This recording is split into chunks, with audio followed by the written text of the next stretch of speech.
Joshua chapter 10. Now it came to pass, when Adonizedek, the king of Jerusalem, heard how Joshua had taken Ai and utterly destroyed it, just as he had done to Jericho and its king, so he had done to Ai and its king. And when he heard how the inhabitants of Gibeon had made peace with Israel and were among them, fear gripped him and his people greatly, for Gibeon was a mighty city, one of the royal cities, even greater than Ai, and all its men were mighty.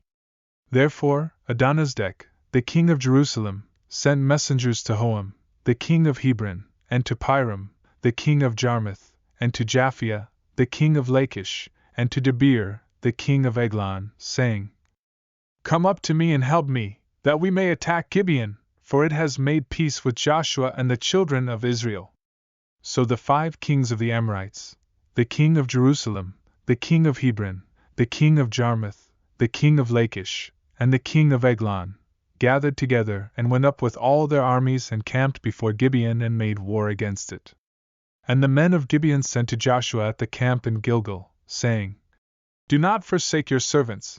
Come up to us quickly, save us, and help us, for all the kings of the Amorites who dwell in the mountains have gathered against us. So Joshua went up from Gilgal, he and all the people of war with him, and all the mighty men of valor. And the Lord said to Joshua, Do not fear them, for I have delivered them into your hand, not a man of them shall stand before you. Joshua therefore came upon them suddenly, having marched all night from Gilgal. So the Lord routed them before Israel, killed them with a great slaughter at Gibeon, chased them along the road that goes to Beth Horon, and struck them down as far as Azekah and Makkedah. And it happened, as they fled before Israel and were on the descent of Beth Horon, that the Lord cast down large hailstones from heaven on them as far as Azekah, and they died. There were more who died from the hailstones than the children of Israel killed with the sword. Then Joshua spoke to the Lord in the day when the Lord delivered up the Amorites before the children of Israel, and he said in the sight of Israel, Sun, stand still over Gibeon, and moon, in the Valley of Aijalon. So the sun stood still, and the moon stopped, till the people had revenge upon their enemies. Is this not written in the Book of Jasher? So the sun stood still in the midst of heaven, and did not hasten to go down for about a whole day. And there has been no day like that, before it or after it, that the Lord heeded the voice of a man, for the Lord fought for Israel. Then Joshua returned, and all Israel with him, to the camp at Gilgal.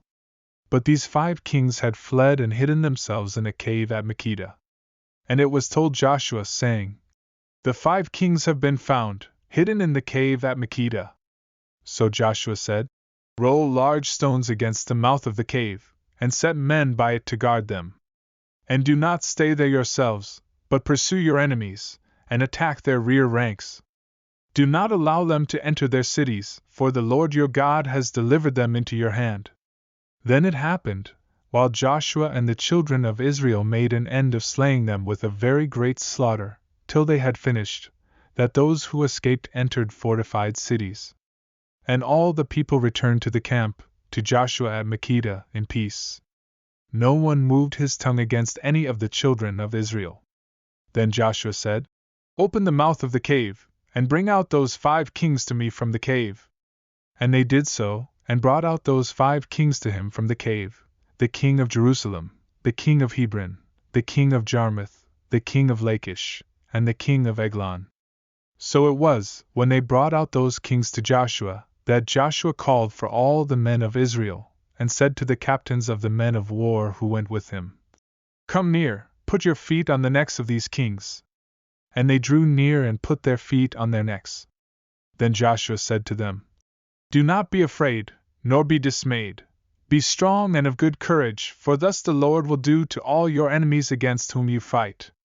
And afterward Joshua struck them and killed them, and hanged them on 5 trees, and they were hanging on the trees until evening.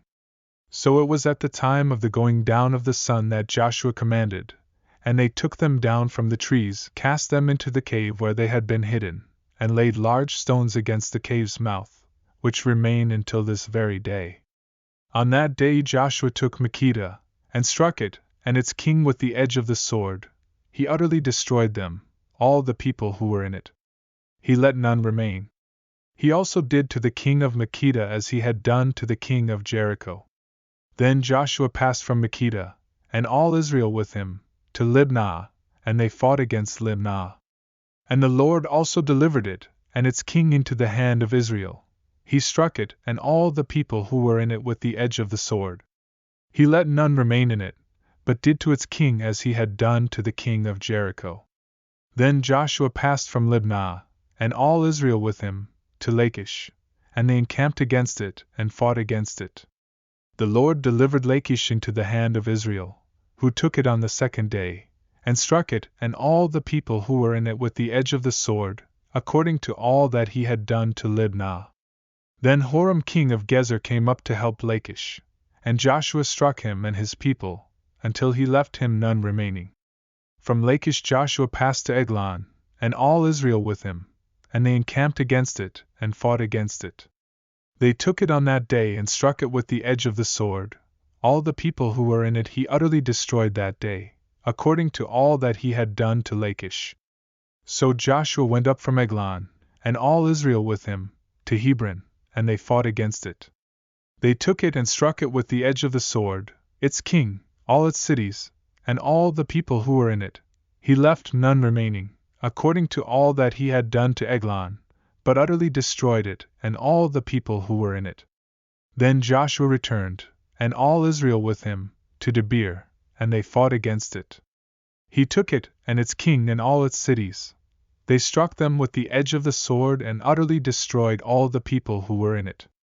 He left none remaining, as he had done to Hebron, so he did to Debir and its king, as he had done also to Libnah and its king. Thus Joshua conquered the whole land, the mountain country, the south, the lowland, and the wilderness slopes, and all their kings. He left none remaining, but utterly destroyed all that breathed, as the Lord God of Israel had commanded. Joshua conquered from Kadesh Barnea to Gaza, all the country of Goshen, even as far as Gibeon. All these kings and their lands Joshua took at one time, because the Lord God of Israel fought for Israel. Then Joshua returned, and all Israel with him, to the camp at Gilgal.